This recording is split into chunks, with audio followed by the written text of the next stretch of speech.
కాదన్నందుకు పంతానికైనా హాసిని ఇంకో పెళ్లి చేసుకుని హాయిగా ఉండాలని కోరుకున్నాం. ఇప్పుడు అదే జరుగుతుందేమో చూద్దాం.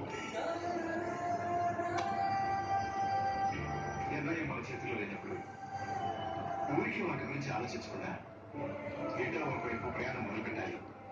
నువ్వు ధైర్యంగా ఉండు.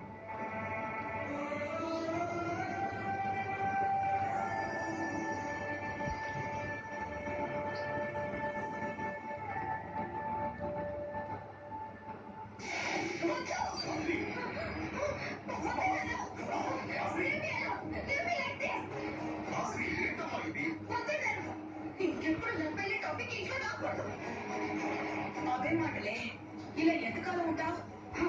బతికి ఎంతకాలం ఇలాగే ఉంటాను. బతికి లేదు అనిపించిన రోజు చెప్తాను.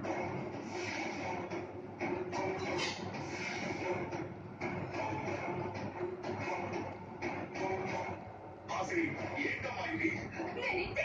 నన్ను ఇలాగే వదిలేయండి. నాకు ఇంకో పెళ్లి చేయాలన్న ఆలోచన వదిలేయండి, లేదా నన్ను వదిలేయండి. అదేంటమ్మా, నువ్వు లేకపోతే నేను మాత్రం ఎలా బతకగలను? అయితే నేను బ్రతకాలంటే ఇంకెప్పుడు ఆ టాపిక్ తీసుకురాకండి. అదేంటి, ఆ ప్రశాంత్ మోసం చేశాడని అసలు పెళ్లి అవుతుంటే ఎలా? వద్దు, వాడి పేరు ఈ ఇంట్లో వినపడకూడదు. ఈ మొక్క తిన్నానా? ఈ పక్క తిను, ఇది తిను, ఈ పక్క తిను. ఇగోటి వెరీ గుడ్. ఈ పక్క తిను. అంతే. మీకు వాడి మీద నమ్మకం పోయింది, కానీ నాకు మనుషుల మీద నమ్మకం పోయింది. తిని లే, ఆకలి ఇది ఒక సీటం వరకులే, తగ్గు తిను. అయిందా? వస్తుందా మొక్కలు? వద్దా? చాలా అయిపోయిందా?